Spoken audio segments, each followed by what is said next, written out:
Eu senti também de orar pelo nosso país aqui agora, mas eu vou orar no final, na oração final a gente vai orar. Passamos por uma semana bem conturbada, não é? De greves, de manifestações. Eu vi uma frase essa semana do Tanlan, né, junto com o Kivitz, o rapper, não o pastor, que eu achei muito interessante, porque às vezes dentro de uma mesma comunidade de cristãos, você pode ter gente brigando, né? Você pode ter gente dentro da mesma igreja que é a favor da manifestação e gente que é contra a manifestação. E a gente tem que entender que apesar das nossas diferenças em crer e achar, ou das nossas convicções acerca da política do nosso país, nós precisamos nos respeitar. Eu quero ler para você essa frase, porque foi uma frase que eu realmente achei bem legal. Eu, infelizmente, não anotei aqui o nome da música, em que essa letra, uma parte da letra que eu compartilhei aqui é postada, mas eu acho que ela é extremamente pertinente para o momento político que nós estamos vivendo no nosso país. Diz assim: opinião cada um vai ter, uns veem na TV, outros vivem à rua. Errado é quem ouve ou certo é quem diz? Não existe juiz entre a minha e a sua. Que fique o respeito entre os filhos de Adão. Lembre, eu sou seu irmão. E você, é Caim? Nós vamos gritar fora Temer. Sim, mas quero fora o Temer que existe em mim. Olha só que legal. Quero fora o Temer que existe em mim. Achei incrível isso. Achei incrível isso. A corrupção nossa de cada dia. Como é que a gente... Estava conversando com uma pessoa de manhã e achei isso muito legal. Como é que a gente quer mudar lá em cima se a gente não muda as nossas corrupções aqui embaixo? Como é que nós vamos ter políticos bons no futuro se nós não temos um povo bom hoje? Porque o político de amanhã é o povo de hoje. É a criança de hoje, é o adolescente de hoje, é o jovem de hoje, que o pai dele ensina para ele, de pequenininho, ele quer um DVD que custa R$250, e o pai dele ensina: não, filho, você não precisa pagar R$250, tem um jeitinho da gente dar um golpe em quem vende o CD a 250 e comprar o mesmo CD a R$15. E a gente rouba a empresa que fabricou o CD. Aprendeu. Quando ele cresce, ele é candidato político, ele já sabe o esquema. Meu pai me ensinou desde pequenininho um jeito de eu burlar a lei, de eu dar a volta, de eu dar o golpe, de eu roubar, sem precisar pagar o que é correto, fazer o que é correto, cumprir o que é correto. Interessante, né? Interessante. Eu acho que esse momento político do nosso país é um bom momento para todos nós pensarmos justamente sobre isso. Vamos dizer fora Temer sim, mas primeiro o Temer que há em mim. Então vamos jogar o Temer de dentro da gente para fora, para depois a gente exigir outras coisas. Bom, vamos lá, João, capítulo 16 de João. Hoje nós vamos olhar dos versículos 16 até o 33. O final do capítulo, basicamente. João, capítulo 16, versículo de 16 a 33. Diz o texto assim: mais um pouco, e vocês não me verão mais. Algum tempo depois, me verão novamente. Alguns dos discípulos perguntaram entre si: o que ele quer dizer com mais um pouco e vocês não me verão? E algum tempo depois me verão novamente. E eu vou para o Pai. E o que ele quer dizer com mais um pouco? Não entendemos. Jesus, percebendo que desejavam lhe perguntar sobre essas coisas, disse: vocês perguntam entre si o que eu quis dizer quando falei: mais um pouco e vocês não me verão, e algum tempo depois me verão novamente. E eu lhes digo a verdade: vocês chorarão e se lamentarão pelo que acontecerá comigo, mas o mundo se alegrará. Ficarão tristes, mas sua tristeza se transformará em alegria. No trabalho de parto, a mulher sente dores, mas quando o bebê nasce, sua angústia dá lugar à alegria, pois ela trouxe ao mundo uma criança. Da mesma forma, agora vocês estão tristes, mas eu os verei novamente, e então se alegrarão, e ninguém lhes poderá tirar essa alegria. Naquele dia, não terão necessidade de me perguntar coisa alguma. Eu lhes digo a verdade: vocês pedirão diretamente ao Pai, e Ele atenderá. Porque pedirão em meu nome. Vocês nunca pediram desse modo. Peçam em meu nome e receberão, e terão alegria completa. Eu lhes falei dessas coisas de maneira figurativa, mas em breve deixarei de usar esse tipo de linguagem e lhes falarei claramente a respeito do Pai. Então vocês pedirão em meu nome. Não digo que pedirei ao Pai em seu favor, pois o próprio Pai os ama, porque vocês me amam e creem que eu vim de Deus. Sim, eu vim do Pai e entrei no mundo, e agora deixo o mundo e volto ao Pai. Então seus discípulos disseram: enfim, o Senhor fala claramente e não de maneira figurativa. Agora entendemos que o Senhor sabe todas as coisas e não há necessidade de fazer perguntas. Por isso, cremos que o Senhor veio de Deus. E Jesus disse: vocês creem? Mas se aproxima o tempo, e de fato já chegou, em que vocês serão espalhados, cada um seguirá o seu caminho e me deixará sozinho. Mas não ficarei sozinho, porque o Pai está comigo. E eu lhe falei tudo isso para que tenham paz em mim. Aqui no mundo vocês terão aflições, mas animem-se, porque eu venci o mundo. Aí o texto, esse texto é um texto difícil de explicar, complexo, como todo o livro de João é, mas o foco principal desse texto, o alvo de João ao nos apresentar esse texto é essa palavrinha aí, um pouco. Essa palavra se repete mais de 8 vezes só nos primeiros versículos do texto. 8 vezes. Jesus está falando desse um pouco de tempo. O que é isso? Que um pouco de tempo é esse? Os discípulos começam a discutir entre eles. Que raio de coisa, que tempo que é esse que ele está falando? Que tem um pouco, depois mais um pouco. Ele fica por um pouco, a gente se entristece por um pouco, aí ele vai. E como é que volta por um pouco e vai embora de novo?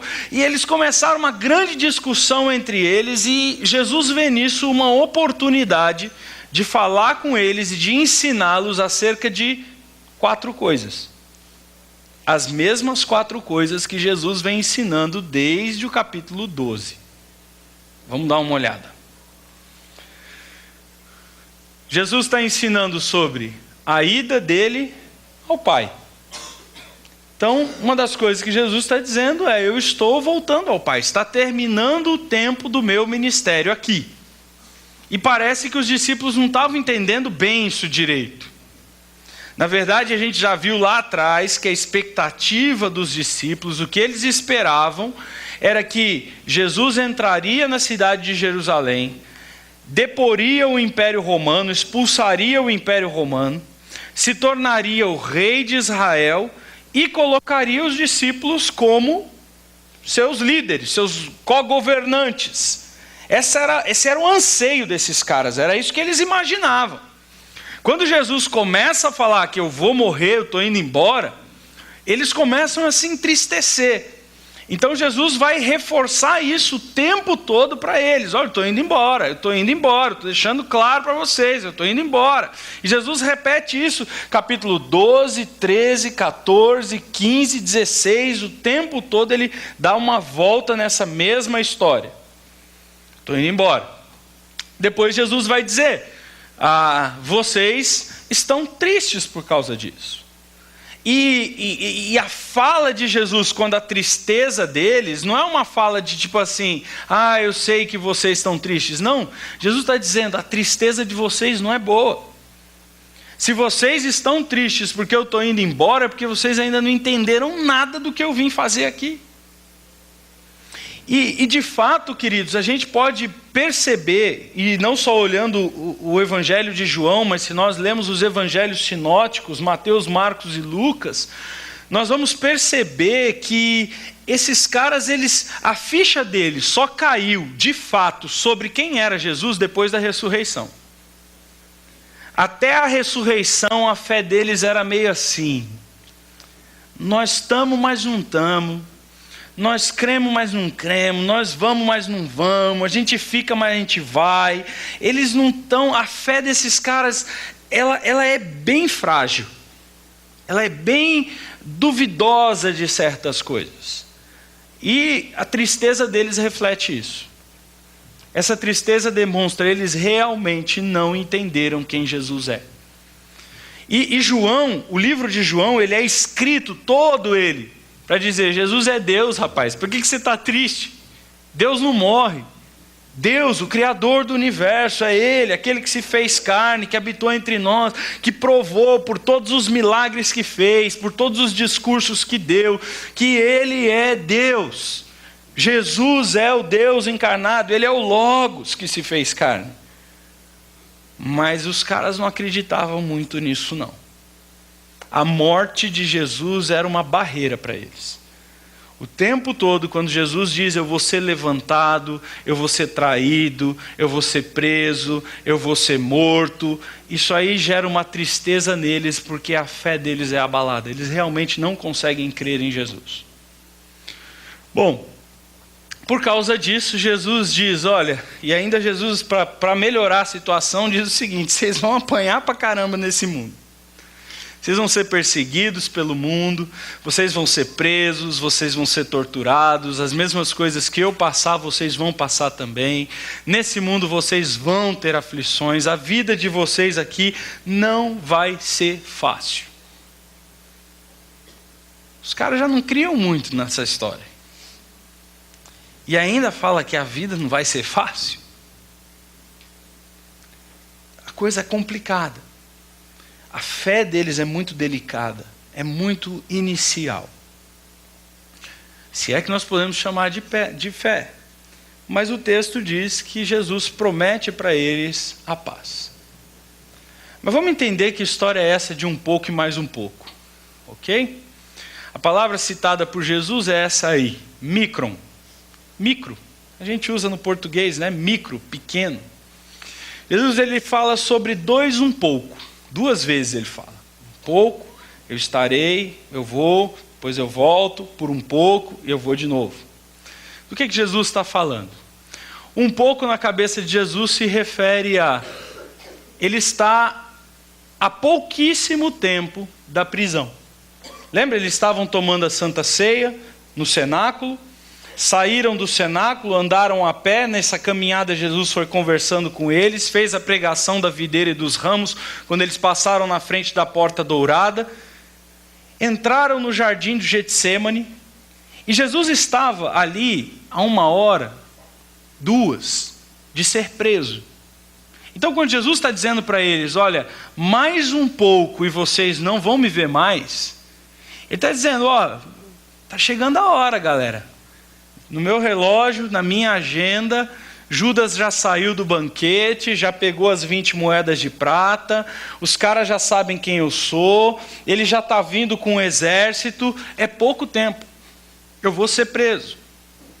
Então Jesus já estava alertando esses caras, na sexta-feira, de madrugada, quase entrando para a noite, fim da noite aí, ele já está dizendo para esses caras, vocês não vão me ver mais.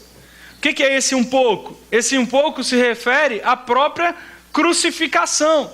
Jesus foi preso naquela noite, apanhou a madrugada inteira, foi levado logo no comecinho da manhã para ser julgado por Herodes. Herodes soltou Barrabás e condenou Jesus, e lá pelas 10, 11 horas da manhã, ele foi crucificado da sexta-feira. Então ele está dizendo, olha, um pouco e eu vou não só ser preso, o meu desaparecimento, que vocês não vão me ver mais, não é só a prisão. Eles vão me matar. Eles vão me matar. Daqui a um pouco eu vou morrer. Então Jesus está dando para eles antes, cantando a bola antes. E Jesus vai narrando essa história. Jesus morre no meio-dia daquela sexta-feira, por volta das 12 horas. Jesus dá o seu último suspiro, ele grita da cruz, não é? A ti entrego o meu espírito, e morre. E a grande pergunta é, Jesus está dizendo, a grande questão é, Jesus está dizendo isso um dia antes. Na verdade, ele já disse isso no capítulo 14, no capítulo 15, no capítulo 13, no capítulo 12. Ele já está o tempo todo, ele está dizendo, ele falou sobre como será a sua morte, ele falou, eu serei erguido. E ele usa um paralelo com a glória dele. Então ele está dizendo que o momento da glória dele não é um momento em que ele será honrado, mas o momento em que ele honrará o Pai, morrendo na cruz pelos pecados. Ele vai falando para os discípulos que está chegando o momento em que ele vai, como Jonas entrou na barriga da baleia, que ele também vai passar pelo mesmo processo. Então Jesus está dizendo para esses caras. Jesus é retirado da cruz pouco antes das 18 horas de sexta-feira. Então, entrando o sábado judaico começa às 18 horas da sexta-feira. Um pouquinho antes disso, ele conseguem tirar Jesus da cruz e sepultá-lo. Então, esse é um pouco tempo. O tempo que Jesus ficou no túmulo. Quer dizer, durante todo o sábado judaico, das 18 horas de sexta-feira até as 18 horas do sábado, e o final da noite do sábado, que já na cultura judaica já é domingo, e o comecinho da madrugada, lá pelas 4 da manhã do domingo, já virando segunda-feira para nós, ele ressuscitou. Ok? No sábado virando para o domingo, né, para nós. Ele ressuscitou no domingo, lá pelas 4 da manhã. Nós celebramos isso final de semana passado, não é? Foi a Páscoa. Celebramos esse momento da ressurreição de Jesus. Então, quanto tempo é esse tempo? Esse pouco tempo? 48 horas, por volta de 48 horas. Ele está conversando com eles aí na entrada da madrugada do sábado, né? Ele fica... sexta-feira, aliás, ele fica sexta-feira o dia todo preso, apanhando, sendo crucificado, sábado o dia inteiro longe deles, e lá no domingo pela manhã ele ressuscita. Então Jesus está falando para eles o seguinte, olha, eu vou ficar um pouco de tempo longe de vocês. São 48 horas que eu vou ficar longe de vocês.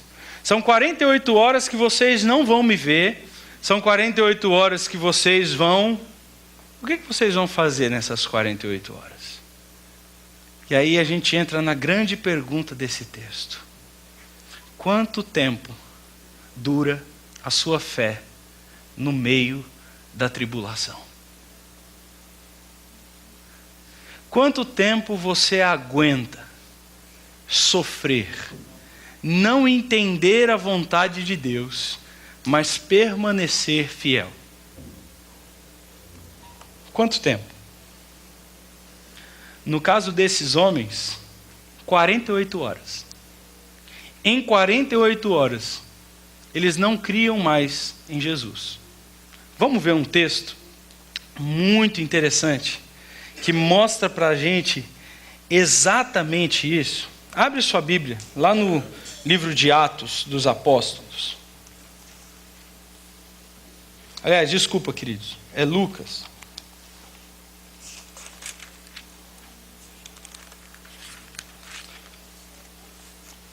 Finalzinho do livro de Lucas, capítulo 24. A partir do versículo 13, conta o que aconteceu com esses discípulos, com esses seguidores de Jesus, quando Jesus partiu. Atos dos Apóstolos, aliás, Lucas, estou com Atos, Lucas escreveu Atos, né?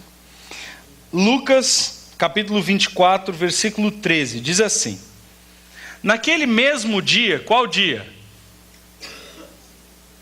Domingo de manhã, o dia que Jesus ressuscitou, 48 horas depois da prisão e da morte dele. Naquele mesmo dia, domingo de manhã, olha só, 2 dos seguidores de Jesus caminhavam para o povoado de Emaús, a 11 quilômetros de Jerusalém. Então eles tinham acordado, ouviram as mulheres falando sobre a ressurreição, não botaram fé e foram embora. Você já andou 11 quilômetros? 11 quilômetros, daí mais ou menos 2 horas e meia, 3 horas de caminhada leve. Ok? Caminhadinha leve. Os caras acordaram de manhã, provavelmente cedo. As mulheres chegaram dizendo: Jesus ressuscitou, Jesus ressuscitou. Pedrão correu para lá, não encontrou ninguém. Voltou e disse: não tem corpo lá. E os outros textos da Bíblia diz que eles acreditavam que o corpo de Jesus tinha sido roubado. Quando esses caras ouvem que o corpo tinha sido roubado, que não tinha mais corpo, e que não restava mais nada para fazer, eles voltam para casa. Vou tocar a vida. Aquele cara que falava que era Deus, aquele cara que tinha poder, que fazia um monte de coisa, que falava que era o Messias, morreu, roubaram o corpo dele e tal, nem sabe onde o cara está enterrado mais. Volto para a minha vida. Volto para casa. Olha o que o texto diz. Eles voltam para casa.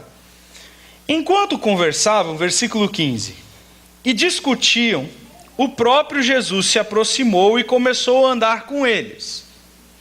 Os olhos deles, porém, estavam como impedidos de reconhecê-lo. Alguma coisa Jesus fez que não permitiu que eles conseguissem ver que era Jesus. Jesus pergunta para eles: sobre o que vocês estão conversando enquanto caminham? Na verdade, debatendo, discutindo. Eles pararam como? Felizes. Não, como é que eles estavam? Tristes. Jesus já estava vivo, gente. As mulheres, o texto diz que assim que o anjo disse para elas: ele não está aqui, ele ressuscitou, elas estavam em festa. Elas voltaram para anunciar a ressurreição em alegria, mas esses caras estavam como? Tristes. Jesus estava vivo. O Filho de Deus tinha vencido a morte, tinham pago o preço pelo pecado, e esses caras estavam tristes. O que Jesus falou lá naquele texto que nós lemos agora, do versículo 16, daqui a um pouco de tempo, eu vou embora, e vocês ficarão como? Tristes. E Jesus repete com 3 palavras diferentes isso. Ele usa uma palavra que significa choro, outra palavra que significa lamento, e outra palavra que significa uma aflição, uma angústia. Todas essas 3 palavras só são usadas no Novo Testamento para se referir a choro por causa da morte. Então Jesus está vivo, mas esses caras estão ainda chorando, lamentando a morte. Olha só a conversa. Essa conversa, eu queria estar lá. Como eu queria estar nessa conversa. É uma das conversas da Bíblia que eu sempre falo para Deus: Deus, quando eu chegar no céu, deixa eu assistir um filme da conversa inteira, que vai ser muito legal. Olha só, conversar com os caras, né? Dá para procurar os caras. Vem cá, conta aí para mim, né? Lá no céu. Então um deles, chamado Cleopas, respondeu: você deve ser a única pessoa em Jerusalém que não sabe das coisas que aconteceram lá nos últimos dias. Que coisas? Perguntou Jesus. Gente, não parece aquele papo de Deus com Adão e Eva no jardim? Que Deus chega lá e fala: ô Adão, cadê você? Eu estou aqui, Senhor, eu estou com essa roupa aqui porque estou com vergonha de ti, me escondi. Mas por acaso você comeu da planta que eu disse que não era para você comer? Deus está sendo extremamente irônico aqui. Jesus está sendo sarcástico mesmo. Ele tá sendo irônico. Me conta aí, fala aí para mim, o que aconteceu? Aí os caras vão dizer: as coisas que aconteceram com Jesus de Nazaré, responderam eles. Ele era um profeta. Eles falam em que tempo isso? Era um profeta. Não é mais. Morreu. E eles continuam. E ações de palavras e ações poderosas aos olhos de Deus e de todo o povo. Mas os principais sacerdotes e outros líderes religiosos o entregaram para que fosse condenado à morte e o crucificaram. Mais um verbo no passado aqui. Tínhamos esperança de que ele fosse aquele que resgataria Israel. Olha o que eles estão dizendo. A gente acreditava que ele era o Salvador, mas ele morreu, nós não acreditamos mais. O texto continua. Isso tudo aconteceu quanto tempo? Num período que engloba 3 dias. Sexta, sábado, domingo. Pedaço da sexta, sábado o dia inteiro, pedaço do domingo. 3 dias. Em 3 dias, passando por tribulações, sentindo que Deus os deixou sós, eles perderam a fé. 3 dias. Esses caras andaram mais de 3 anos com Jesus. Eles viram milagres que eu e você nunca, jamais veremos. A Bíblia diz que, João próprio diz que não haveriam livros na terra suficientes para registrar tudo o que Jesus fez. Todos os milagres, todos os discursos. Quantos de nós aqui sonha com um dia de ver Jesus face a face? Esses caras não viram Jesus face a face, eles comeram com Jesus. Eles dormiram com Jesus. Eles perguntaram o que quiseram para Jesus. Eles ouviram a voz de Jesus, foram abraçados por Jesus, tocados por Jesus. Mas em 3 dias, eles já não criam mais nele. É assustador. E é isso que Jesus está dizendo. Em pouco tempo, nessas próximas 48 horas, eu verei vocês tristes, desamparados. E aí, o texto continua e diz para a gente o seguinte: um pouco e não mais me vereis. E Jesus fala dessas primeiras 48 horas. E aí Jesus fala: mas vocês serão alegres novamente, porque eu vou ver vocês de novo.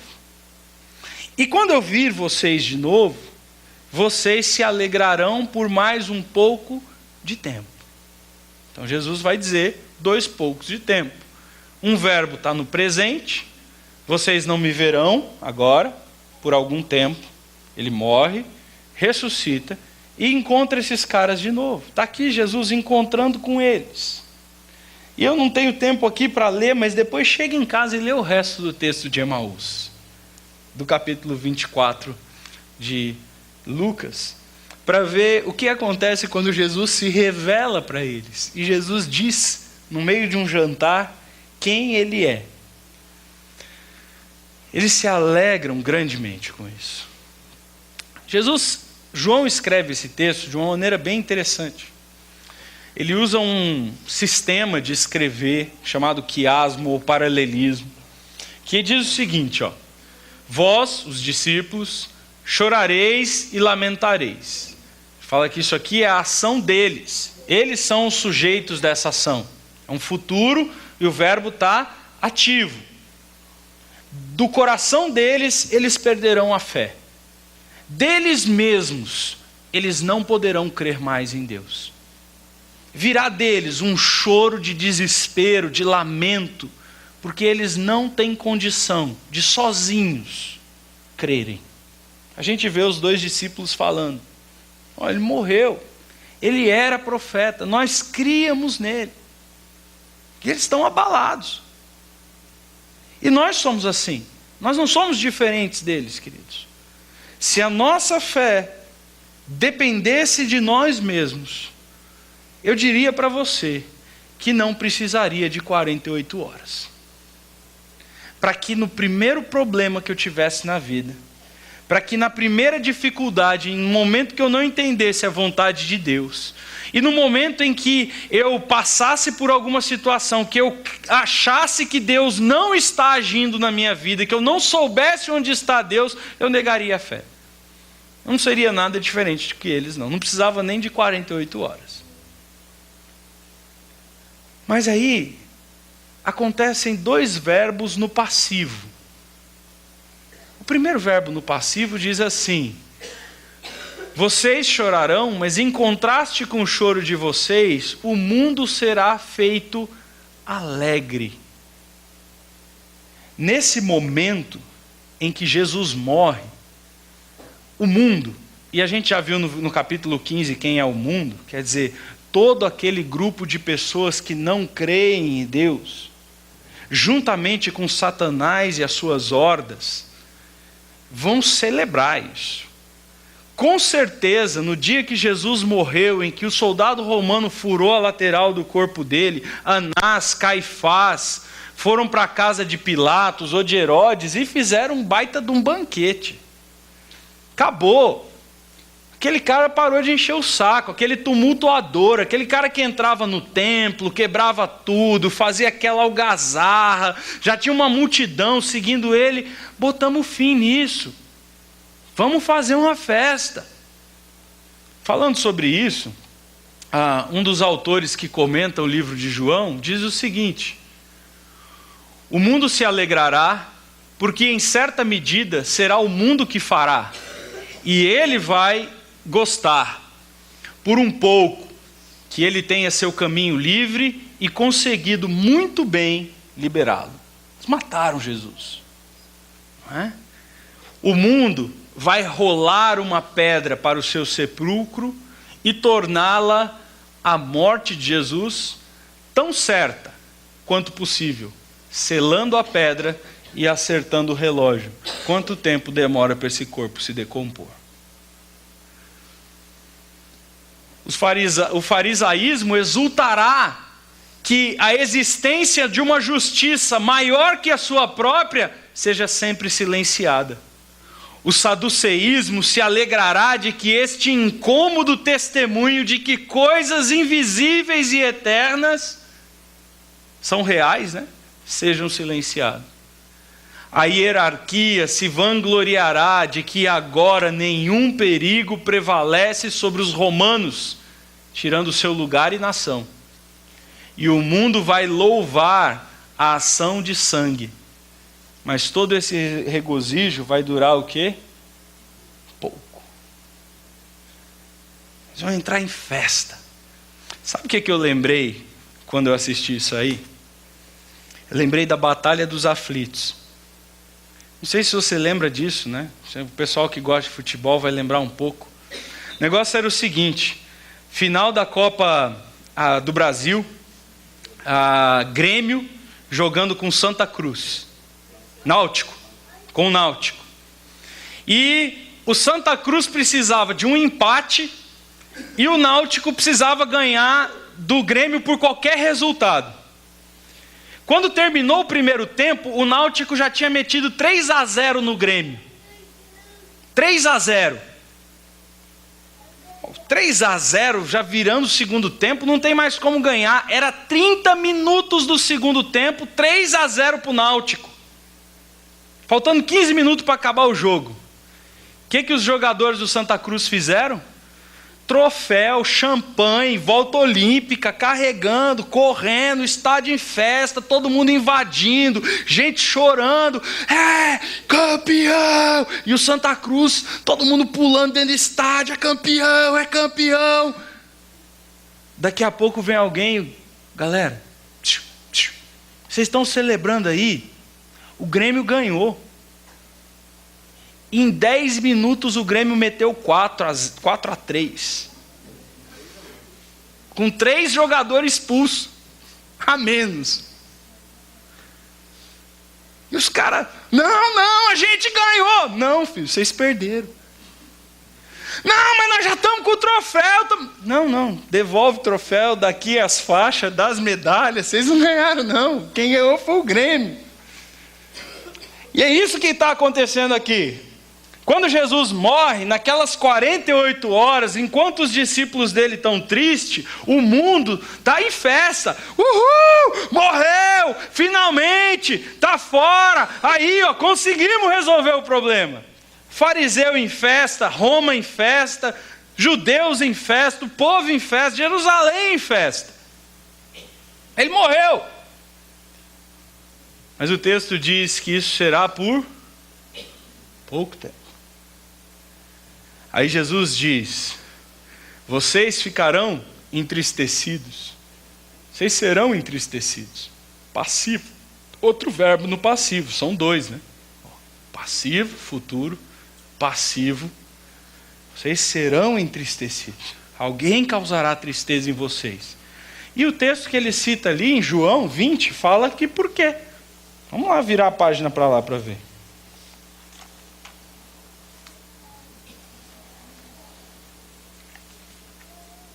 João capítulo 20, versículo 20. Vai dizer por que esses caras ficaram entristecidos.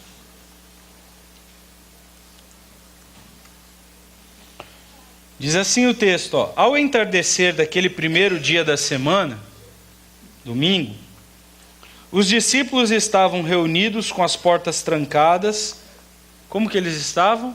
Com medo dos líderes judeus.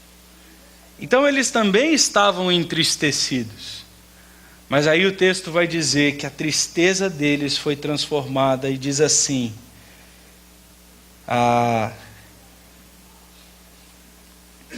de repente, Jesus surgiu no meio deles e disse: paz seja com vocês. Enquanto ele falava, mostrou-lhe as feridas nas mãos e no lado. E eles foram tomados de alegria, profunda alegria. A mesma palavra grega, chara. Eles celebraram. E o texto diz, Jesus dizendo antes que isso iria acontecer. Vocês ficaram tristes, será por um pouco de tempo, haverá festa no mundo. Enquanto isso, vocês serão entristecidos por outros, com medo de perseguição, mas a tristeza de vocês se converterá em alegria. Então Jesus está dando antes, falando para eles antes, exatamente o que veio a acontecer. E Jesus vai dizer essas coisas para esses homens e usando uma ilustração. Próximo passo do texto de João, Jesus dá uma ilustração. Precisa que eu desenhe? Então vou desenhar. Jesus então desenha uma cena. Uma cena que eu passei por ela 2 vezes da minha vida. Primeira cena, ele diz assim, olha, a mulher, quando ela está lá para ter o neném, quando chega na hora de parir, aquele momento de botar a criança para fora, ela é tomada de profunda aflição. Eu lembro, né, Arite? Profunda aflição. Os gritos davam para ouvir do 15º andar do hospital. Eu me lembro quando o médico chegou, né, eu ali do lado, né, segurando na mão. Calma, amor, fica tranquila. Calma nada! Calma nada! Não é com você! Calma, amor, fica tranquila, respira. Ó.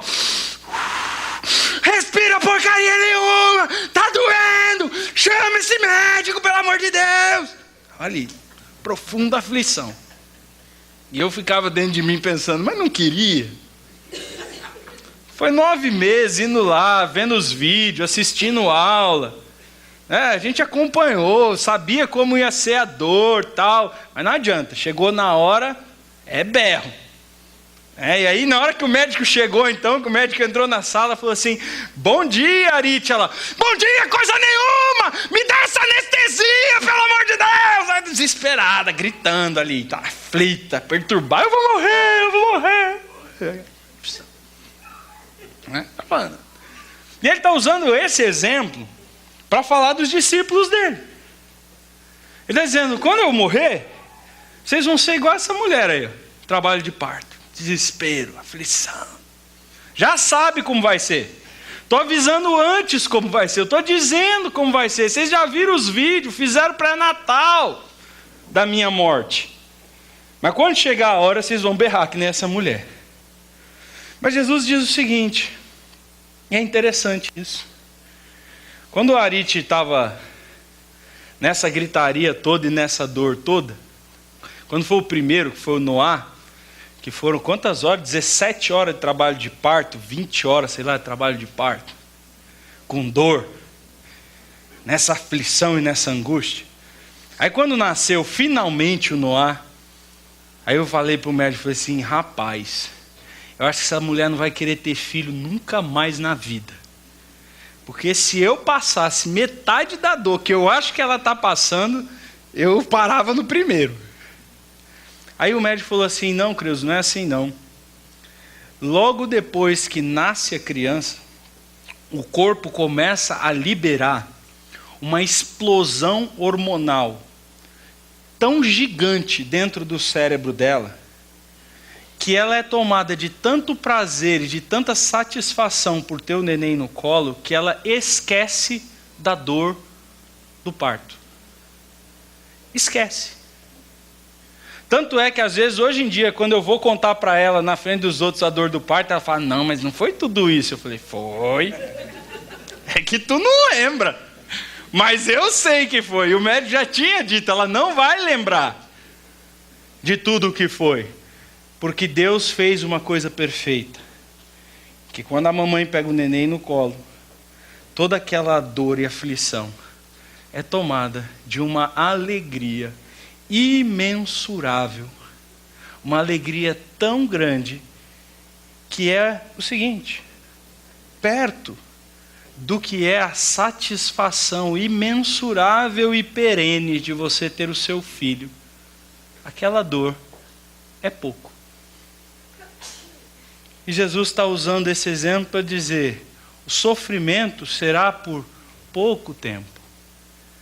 Mas esse sofrimento por pouco tempo é necessário, porque sem ele, vocês não podem desfrutar de algo que hoje vocês não têm, que os discípulos não tinham.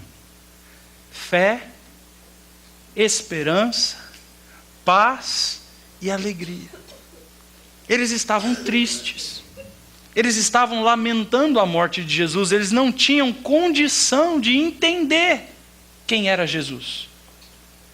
Era preciso passar por aquela dor da morte dele, por aquela desesperança, por aquele sofrimento, por um pouco tempo, para que depois eles pudessem desfrutar plenamente da obra de Jesus na cruz do Calvário. E aí então Jesus vai dizer o seguinte, duas coisas, ele diz para eles, né? Porque vem a hora, e quando chegar este dia, o dia desta hora, algumas coisas vão acontecer com vocês. E quando ele está falando deste dia e desta hora, que se repete essas duas frases 4 vezes nesse texto que nós lemos aí, está dizendo, quando chegar o dia e a hora, depois das dores do parto, vocês vão ser tomados de algo que hoje, antes de eu morrer, vocês não têm. O que Jesus fala? Vocês vão ter o quê? Fé. E uma fé genuína. Uma fé inabalável. Jesus diz, depois que passar a dor do parto, vocês conseguirão crer, entender algo que hoje vocês não entendem. Quando na semana passada nós estudamos o versículo, o capítulo 16, o começo do capítulo 16, no versículo 12, Jesus diz assim, tem muito mais coisa que eu queria dizer para vocês, mas agora, antes da minha morte, eu não vou dizer, porque vocês não têm capacidade de entender. É só depois da minha morte, depois das dores e do sofrimento, que vocês poderão crer plenamente em mim. Ele também diz, nesse texto que nós lemos, que eles teriam o entendimento das palavras de Jesus. Se Jesus não morresse, para sempre eles iriam ficar fazendo perguntas idiotas recebendo respostas das quais eles nunca chegariam às conclusões. E eles só conseguem, e hoje nós só conseguimos, entender as palavras de Deus, porque Jesus morreu. Eu quero ler um texto com vocês que diz exatamente isso. Deixa eu achá-lo aqui, em que ponto eu estou da minha mensagem. Segunda carta de Paulo aos Coríntios. Abre aí. Segunda carta de Paulo aos Coríntios, capítulo 2.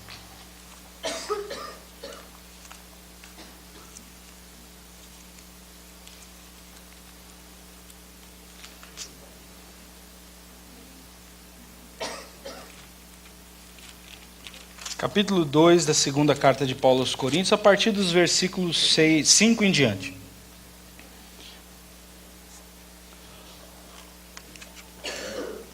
Diz assim: não exagero quando digo que o homem que causou tantos problemas magoou não somente a mim, mas até certo ponto a todos vocês.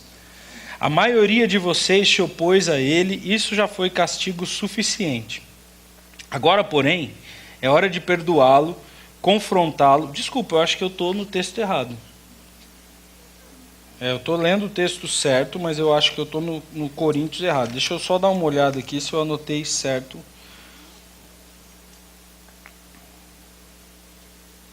Desculpa, é 1 Coríntios, gente. Eu anotei errado aqui, por isso que eu estou lendo errado. As muitas letras fazem a gente delirar. 1 Coríntios, mesmo versículo. 1 Coríntios, capítulo 2, versículo 6.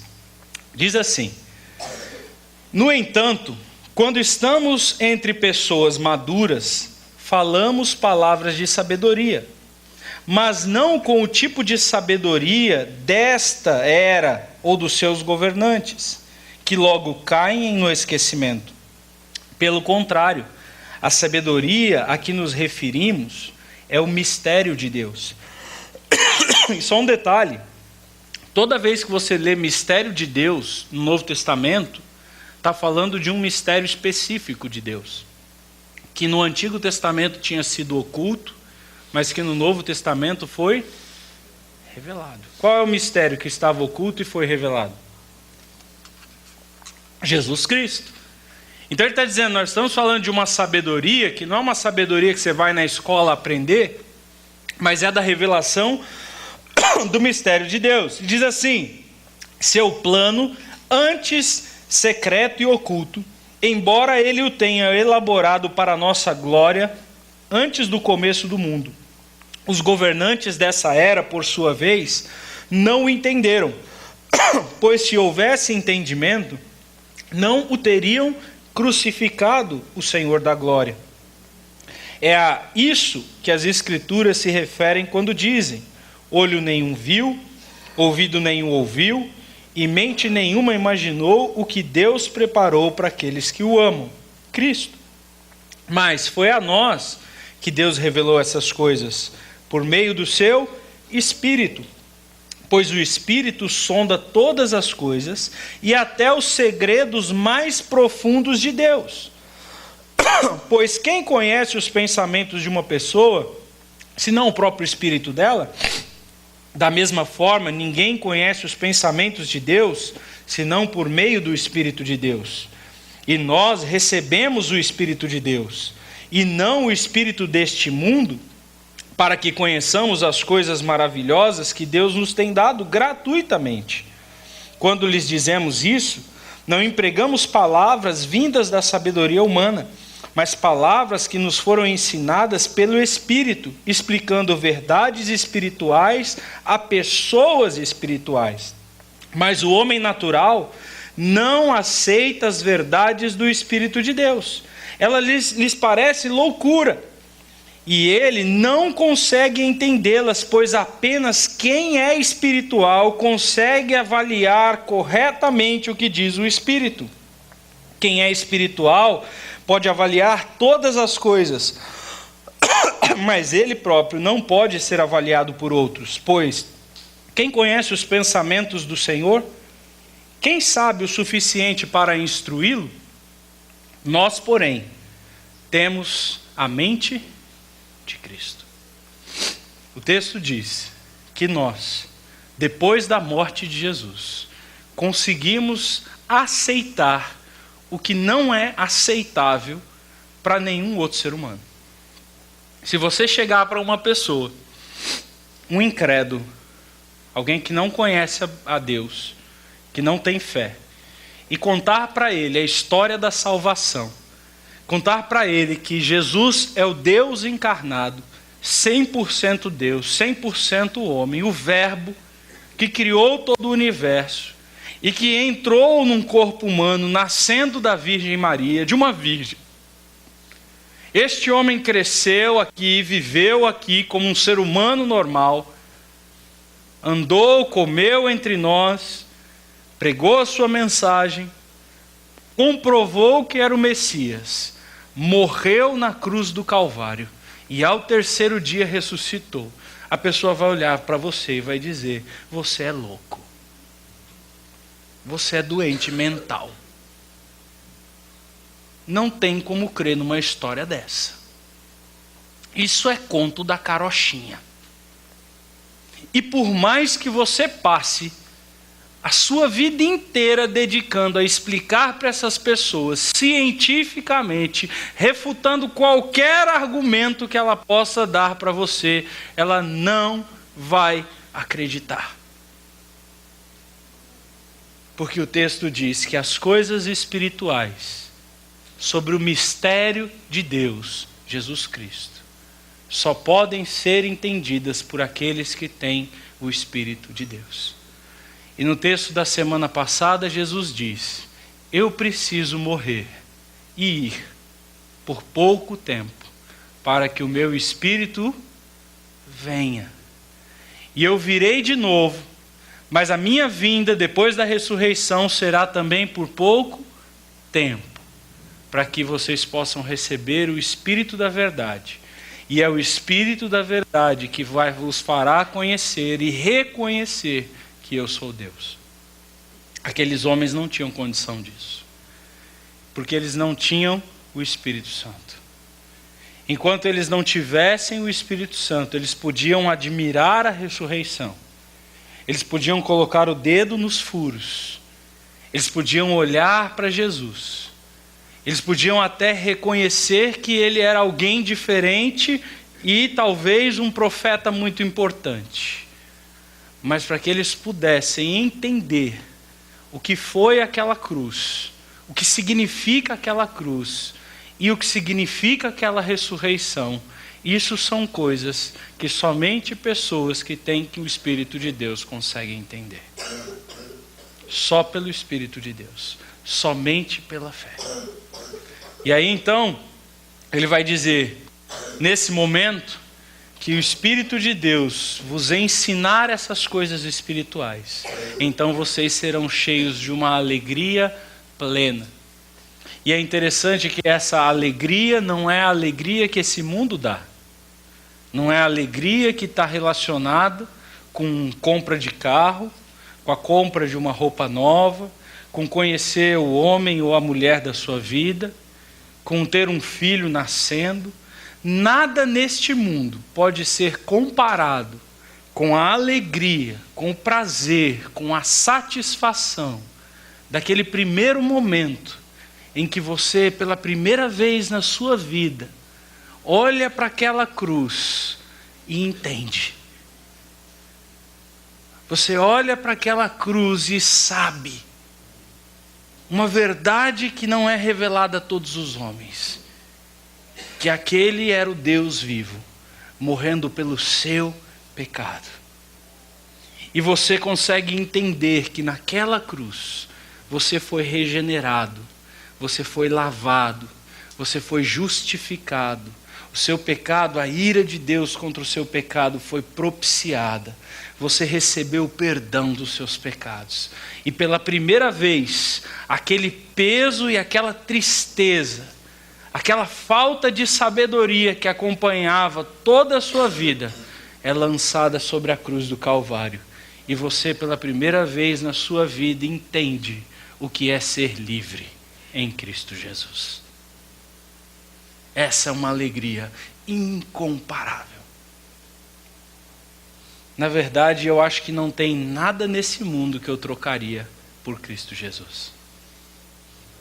Eu desistiria da própria vida, da vida dos meus filhos, da minha casa, do meu carro, de qualquer outra coisa, por Jesus Cristo.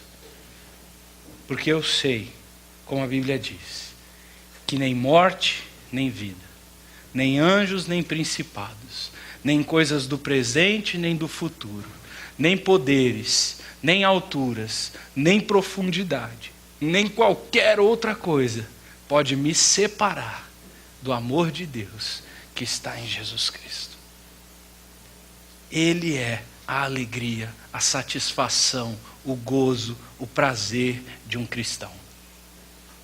E é um gozo que o texto próprio diz que não se perde.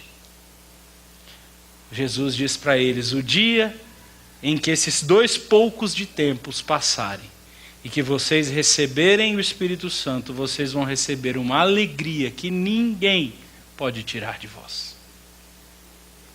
Você pode ficar doente, você pode ser preso, você pode morrer, pode acontecer o que for com você. Ninguém tira a alegria. Eu estou em Cristo. Na verdade, isso é tão insano e tão fora do normal que a Bíblia vai dizer, perdi aqui, Indiana. A Bíblia vai dizer que morrer é lucro. Até morrer é lucro. Porque ele venceu a morte. E nele nós temos a certeza, porque ele ressuscitou, que nós também viveremos. Então, se você falar para mim assim, você vai morrer, viu? Tem só 3 meses de vida. Muca, que notícia boa, rapaz. Não tinha uma notícia melhor que você podia me dar. Daqui a 3 meses só eu vou estar com o meu Salvador, com o meu Senhor, com o meu Jesus. Dá para adiantar, não? Porque é isso que eu quero. Esse é meu maior desejo. Essa é minha alegria. E aí ele diz para aqueles homens: nesse momento vocês vão ter comunhão plena com o Pai. Vocês vão ter respostas para as suas orações. Vocês vão ter a paz em Jesus Cristo. Uma paz que o mundo não tem. E aí Jesus deixa claro para aqueles homens algo que eles ainda não tinham entendido. Depois que Jesus diz isso, é muito legal o que eles falam. Eles viram para Jesus e dizem assim: Jesus tinha acabado de dizer para eles, alguns versículos antes: olha, só quando o Espírito Santo vier vocês vão entender. Entenderam? Sim, entendemos. Aí eles dizem assim: agora nós já entendemos tudo. Eles dizem assim para Jesus: não, agora que você falou aí, ressuscitado, está dizendo que vai ressuscitar e tal, não sei o quê, agora nós captamos a mensagem. Nós entendemos tudo, reconhecemos, o Senhor é sábio pra caramba, não tem ninguém sábio como tu. Nós agora reconhecemos que você veio de Deus. E aí no final do texto, Jesus ele é tão irônico, mas ele é tão irônico, que chega a dar pena dos caras. Porque eles dizem assim: não, agora a gente já sabe tudo, a gente já entendeu tudo. Aí Jesus vira para eles assim, final lá de João, eles dizem assim, ó: agora, Senhor, que você explicou tão bem explicadinho esse negócio aí, do que a gente vai receber alegria e tal, o que é cada pouco de tempo, o pouco de tempo que o Senhor vai ficar morto, aí o Senhor vai ressuscitar, vai ficar mais um pouquinho de tempo, e depois que vier o Espírito, então o Senhor vai para o céu, aí vai vir o Espírito Santo, e a gente vai entender tudo, mas nós não precisamos chegar lá não, nós já entendemos agora. Jesus acabou de dizer para eles: vocês não têm capacidade de entender enquanto não vier o Espírito Santo. Eles dizem: nós estamos entendendo tudo agora. Aí Jesus fala assim: ah, é? Vocês entenderam mesmo? Sabe o que vai acontecer agora? Agorinha. Judas está aí, ó. Não vai ser agora. Agora, quando eu estou falando de pouco de tempo, já não é mais o tempo um pocão, 1 hora, 2, não. Judas, está vendo aquele cara? Está chegando lá, Judas ali, ó, com o exército. E quando Judas chegar aqui para me prender, sabe o que vocês vão fazer? Vocês vão negar. Pedrão, já te falei lá no jantar, lembra? Você vai me negar. Vocês todos vão fugir. E vocês vão viver para viver a vida de vocês. Como os discípulos lá de Nazaré, de Emaús. Bola para frente. Vida que segue. E Jesus está dizendo para eles, ó, vocês entenderam? Vocês não entenderam não. Na verdade, quando Jesus diz assim, então quer dizer que vocês creem? Jesus está dizendo, sabe de nada, inocente. Você não tem a menor noção do que você está falando. Sem a presença do Espírito Santo, vocês vão ser dispersos, cada um seguirá o seu próprio caminho, e eu vou morrer naquela cruz, abandonado. O que Jesus diz, no versículo 32, ele faz o resumo, ele diz, eu vim do lado do Pai, eu vim do próprio Pai, eu entrei no mundo, eu deixei o mundo, eu vou para o Pai, e eu vou só e abandonado por vocês.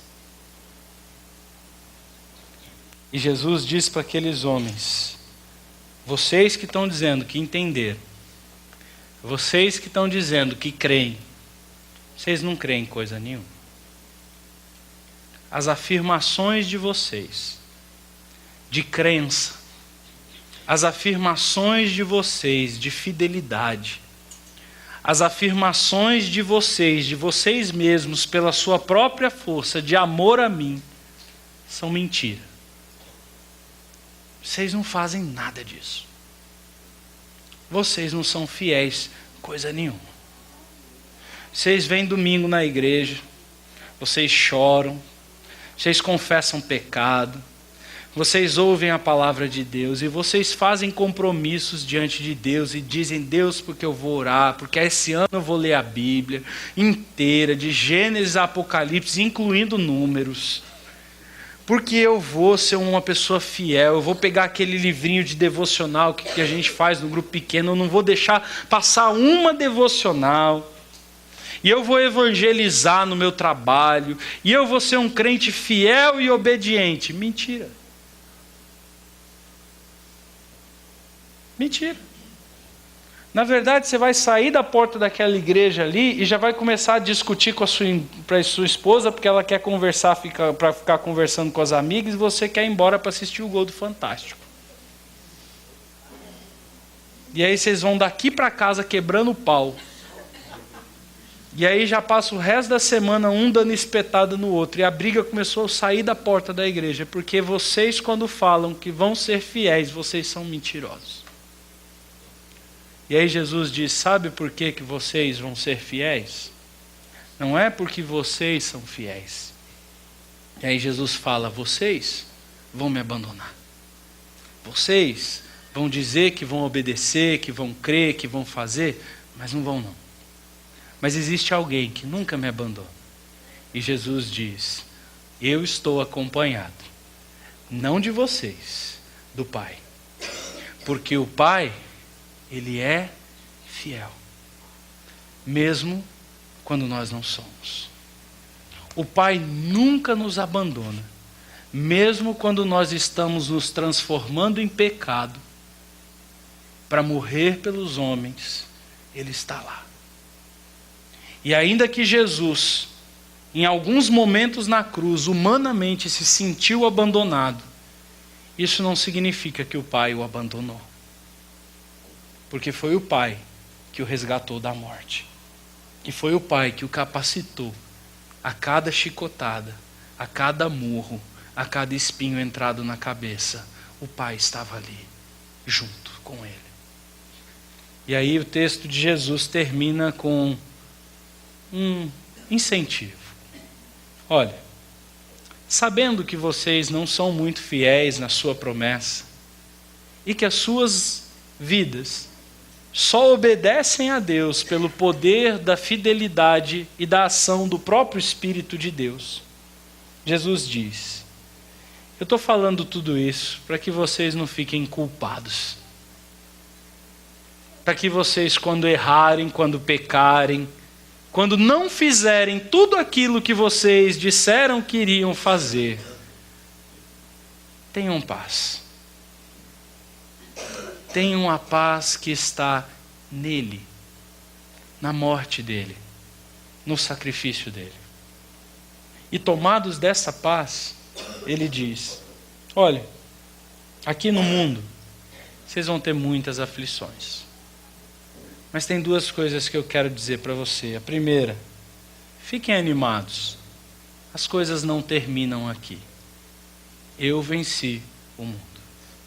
E Jesus está dizendo que aqueles que estão na paz dele, que é oferecida na cruz, eles com ele vencem o mundo. Não porque fazem o que prometem, porque esses caras aqui não tinham condição de fazer e de fato não fizeram, mas porque ele é fiel. E sabe o que é mais interessante?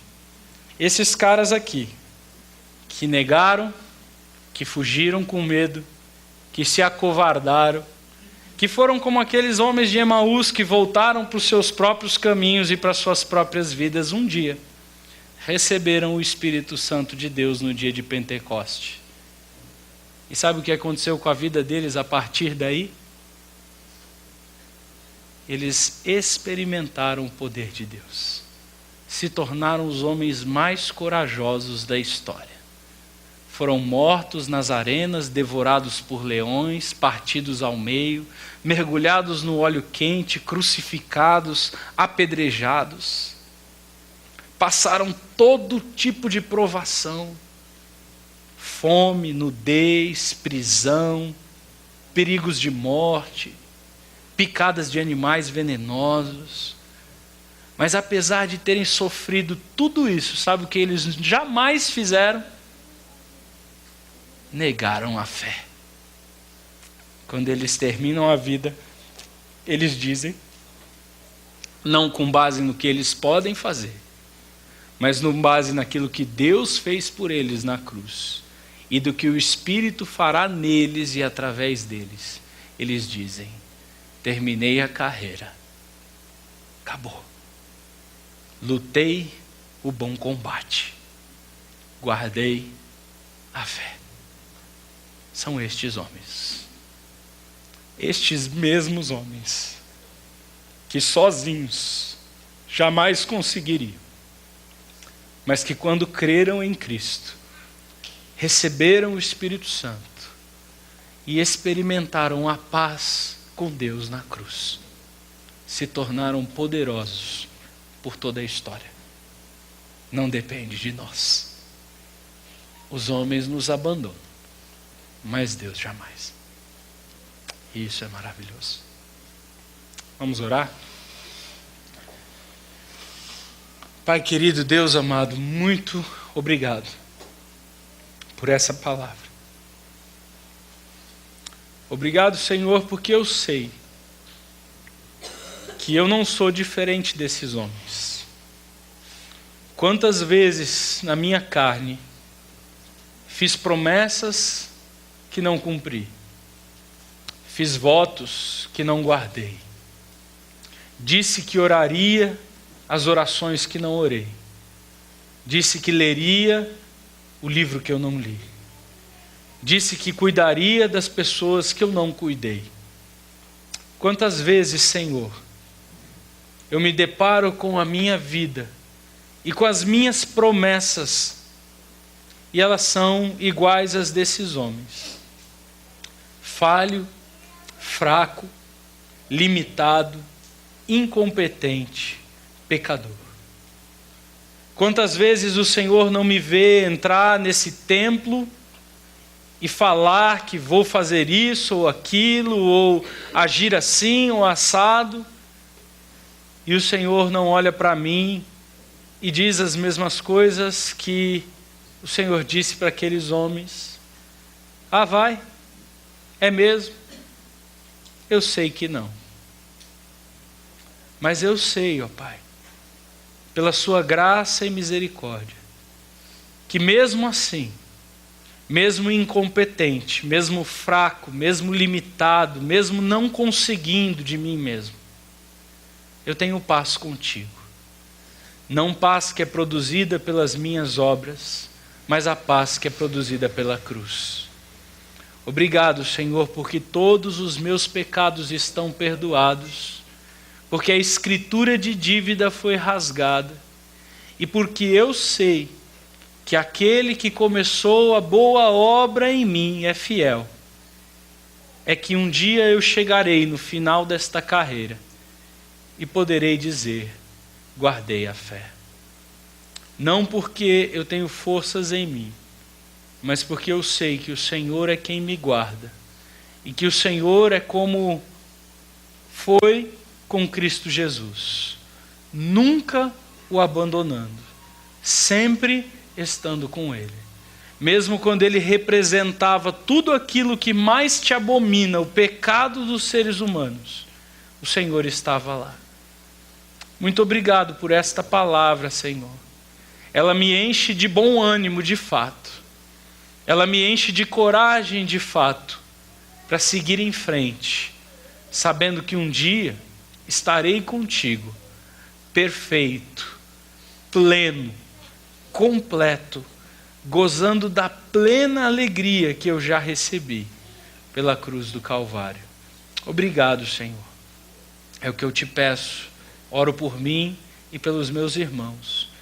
E peço, Senhor, por aqueles que talvez estejam aqui, mas que ainda não conheceram a Cristo Jesus, que ainda talvez estejam como os fariseus, confiando nas suas próprias obras, no seu próprio esforço pessoal para agradar o Senhor. Eu quero pedir por aqueles que talvez estejam aqui, Senhor, crendo que ser membro de uma igreja, entregar dízimo, ou frequentar cultos, ou fazer boas obras, pode de alguma forma aproximá-lo de Ti. Tem misericórdia dessa vida, Senhor. Porque eu sei que ele vai viver fazendo promessas e mais promessas que ele jamais cumprirá, porque nunca houve nem haverá ninguém que obedecerá à lei de Deus. Somente Jesus, somente a obra dele, somente a cruz do Calvário, somente o que ele fez é que nos dá paz com o Senhor. Se há pessoas aqui que ainda não entenderam isso, Senhor, liberta-os. Se há pessoas aqui hoje, Senhor, carregados de culpa, carregados de vergonha, talvez a mesma vergonha que aqueles homens sentiram quando traíram Jesus, quando negaram Jesus, quando correram para suas casas e continuaram a vida, como se nada tivesse acontecido. Que se entristeceram quando deveriam se alegrar. Se existem pessoas aqui hoje, Deus, age nesses corações com Teu Espírito e dá para eles a paz que há em Cristo Jesus. E se existem alguns aqui, Senhor, que ainda não conheceram a Jesus Cristo, conhecem o profeta, conhecem o milagreiro, conhecem aquele que faz e acontece, mas que ainda não entregaram as suas vidas diante da cruz do Calvário. Age nesses corações, ó Pai. Abre os seus entendimentos e os seus olhos para que eles entendam. Não pelas minhas explicações, nem pela razão, mas pelo Espírito do Senhor. Quem é Jesus Cristo e o que Ele fez por eles. É o que eu peço e oro em nome do Senhor Jesus. Amém?